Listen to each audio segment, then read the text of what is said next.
Welcome to Advanced REST Client desktop application. With the version 16 release, the application went through a complete redesign of the user interface. Let me walk you through the new UI and interactions. Let's start with the request workspace, as this is the place that you use the most often.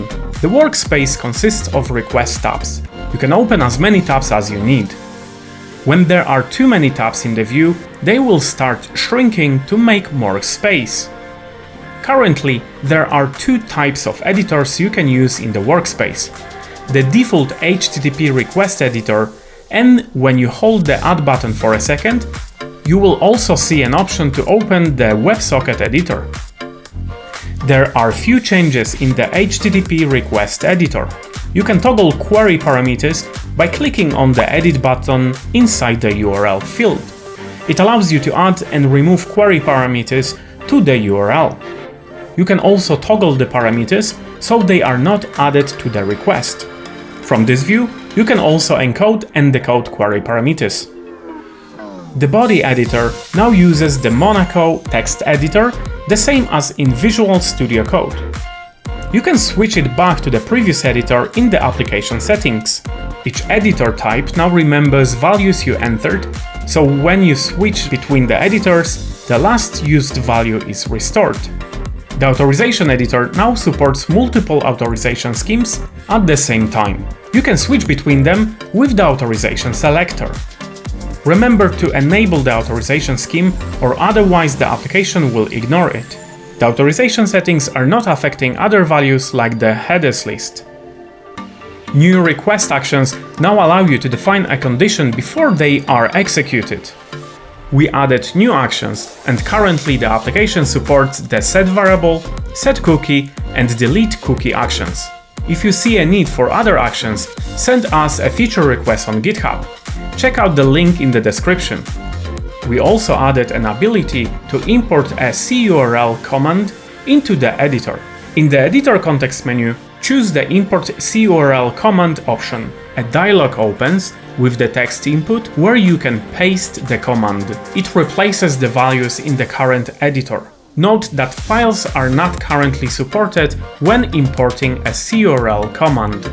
With the version 16 release, a request tab has two main areas: the request editor and the response view. You can resize the panels by dragging the border between them.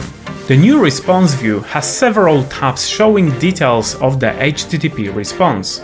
The tab rendered by default is the response view, which presents the HTTP message as highlighted code.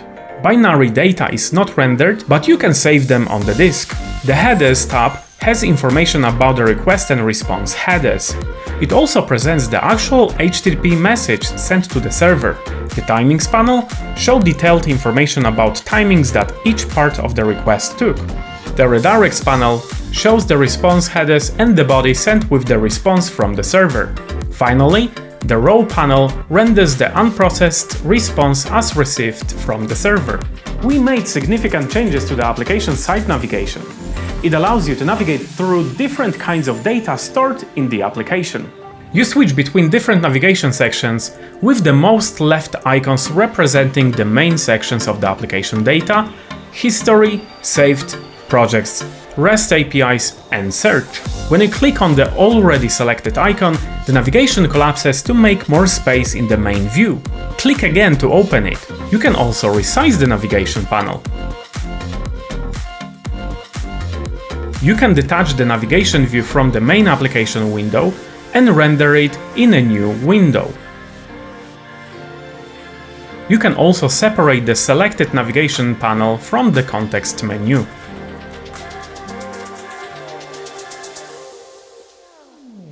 You can drag and drop requests from the history, saved, and projects directly into the workspace. Drag and drop an entire project to open all requests in the workspace. In the same way, you can copy a request from the history to saved requests or a project.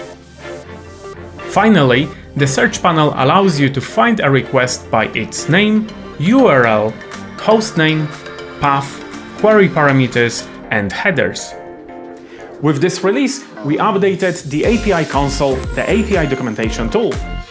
With the new API parser, supported by IMF project, the application now renders API documentation for RAML, OAS, and async API specifications. Simply drop an API project onto the REST APIs menu, or use the Explore menu option to search Anypoint Exchange for APIs. Here I search for the COVID-19 data tracking API. It downloads, parses, and renders the documentation for the API. You can store the API in the internal data store to use it later when you are offline. We added a lot more application settings. Go to Settings to manipulate the application user interface and other configuration. We split the settings into few sections: View, Request, Privacy, History, Request Editor, and Response. Each section corresponds to a different main application feature. We updated default application themes. The dark mode is activated automatically when your operating system is set to dark mode. You can change the theme of the application by going to the View menu and by selecting Themes. A new window pops up with the theme selection. Currently, the application has 3 built-in themes: Default, Dark, and Anypoint. You can select System Preferred, so the application chooses the theme based on your system preferences. You can install additional themes by providing an npm package name or GitHub's organization and repository name. You can also point to your local folder containing the theme files to develop a custom theme. I hope you will love new features of the version 16 release. Subscribe to this channel to see our application tutorials and other videos. Thank you for using Advanced REST Client.